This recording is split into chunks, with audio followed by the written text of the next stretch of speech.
नमस्कार। तो बने रहिए बादल एक्सप्रेस के साथ। मैं हूं दीपक बौद्ध और आप देख रहे हैं आपके अपने चैनल बादल एक्सप्रेस।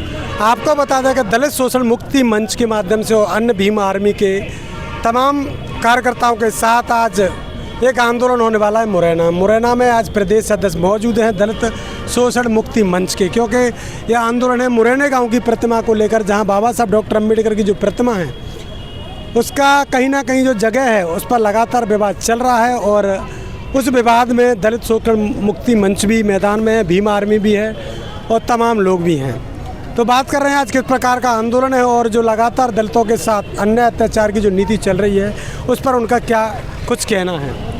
क्या कहेंगे सर आज इस आंदोलन को लेकर, क्या विचार है इस आंदोलन का खास?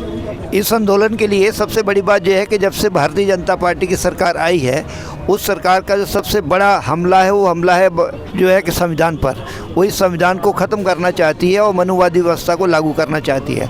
संविधान अगर ख़त्म नहीं कर पा रहे हो आज की तारीख में, तो इसलिए वो लगातार जो मनुवादी नीतियों को लागू कर रहे हैं। उसका परिणाम जो हो रहा है कि मध्य प्रदेश के अंदर दलित उत्पीड़न की बाढ़ सी आ गई है। अभी आपने मुरैना में देखा कि कुत्ते पे जो है कि गोबर की डलिया डाल देने के बाद एक दलित महिला का नाक काट दिया गया, बच्चे की जो है कि टांगें तोड़ दी गई।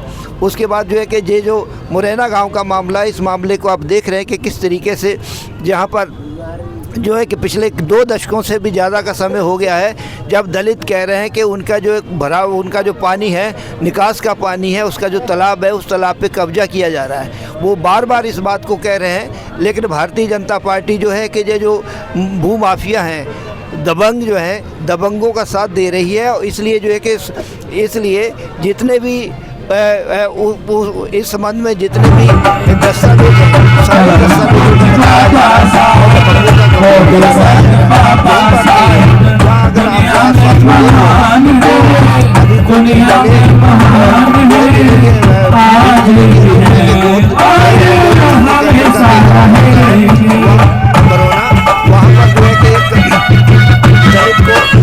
जिंदा जलाने की कोशिश की, 70% वो दलित जल गया है। लेकिन उसके बाद भी जो है उसकी ना तो सरकार की तरफ से कोई मुआवजा दिया गया है, ना उसकी तरफ ना जो है कि अभी तक जो अपराधी है उन अपराधियों को किसी प्रकार की कोई गिरफ्तारी हुई है। ऐसी जो आसपास के अंदर जो है कि सब जगह अगर आप देख लीजिए, पूरे मध्य प्रदेश के अंदर जो है कि दलित की बाढ़ आई है भारतीय जनता पार्टी के राज में।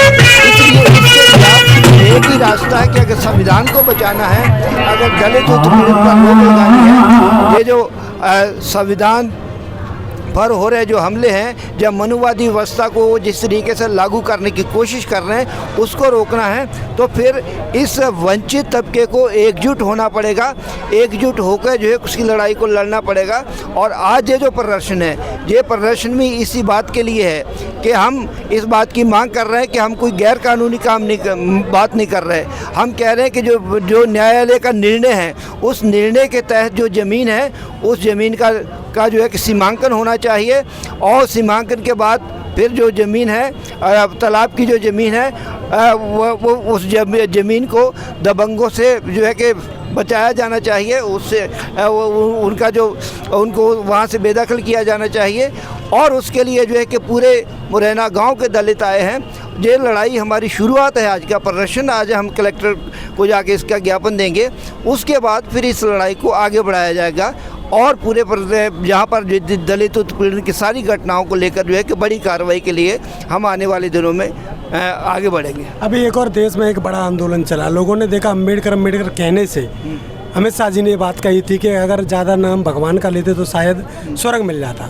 उसके लेकर पूरे देश भर में विवाद है, आपका क्या कहना है उसको लेकर? इसके बारे में सबसे बड़ी बात जो है कि हम ये कहना चाहते हैं कि बाबा साहब अम्बेडकर ने जब जो है कि बुद्ध धर्म को स्वीकार किया था, उस समय जो उनकी जो 22 शिक्षाएं थी, उन शिक्षाओं को ध्यान में रखना चाहिए।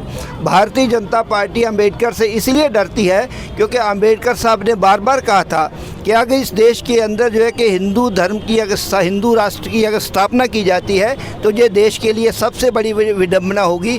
क्योंकि ये एक ऐसा धर्म है जो एकता की बात नहीं करता, बंधुत्व की बात नहीं करता। इसलिए जो है कि हम सब उन्होंने जो संविधान की का जो निर्माण किया, उस संविधान में इस बात के लिए कहा गया कि कानून की नज़रों में सब लोग बराबर होंगे। जाति के नाम पर, भाषा के नाम पर, लिंग के नाम पर, किसी प्रकार का क्षेत्र के नाम पर किसी प्रकार का कोई भेदभाव नहीं किया जाएगा, क्योंकि संविधान और बाबा साहब जो एक बराबरी की बात करते हैं, ये सनातन धर्म की बात करते हैं, ये जो एक वर्ण व्यवस्था की बात करते हैं। इसलिए आज से नहीं, जब से संविधान का निर्माण हुआ है तभी से भारतीय जनता पार्टी और आरएसएस की नज़रों में बाबा साहब हमेशा खटकते रहे हैं, और जब भी इनको अवसर मिलता है तब ये बाबा साहब को अपमान करने की कोशिश करते हैं। ये संसद के अंदर बाबा साहब का किया गया अपमान है, जिसके खिलाफ जो है कि सारे वो लोग जो बाबा साहब के संविधान में विश्वास रखते हैं, जो बाबा साहब के विचारों पर विश्वास रखते हैं, वो सारे लोग जो है कि एकजुट होकर इसके खिलाफ लड़ाई के लिए मैदान में हैं। चलिए, बने रहिए हमारे साथ। आज हमारे साथ दलित शोषण मुक्ति मंच के प्रदेश अध्यक्ष जुड़े थे, जिन्होंने बहुजन समाज के अत्याचार के बाद बाबा साहब डॉक्टर अम्बेडकर की उस विचारधारा पर हो रहे उस प्रहार के बारे में भी उन्होंने अपने विचार व्यक्त किए हैं। लगातार बने रहिए, यूट्यूब, फेसबुक, इंस्टाग्राम पर हमारे साथ जुड़े हैं, तो बने रहिए बादल एक्सप्रेस पर। बहुत बहुत धन्यवाद।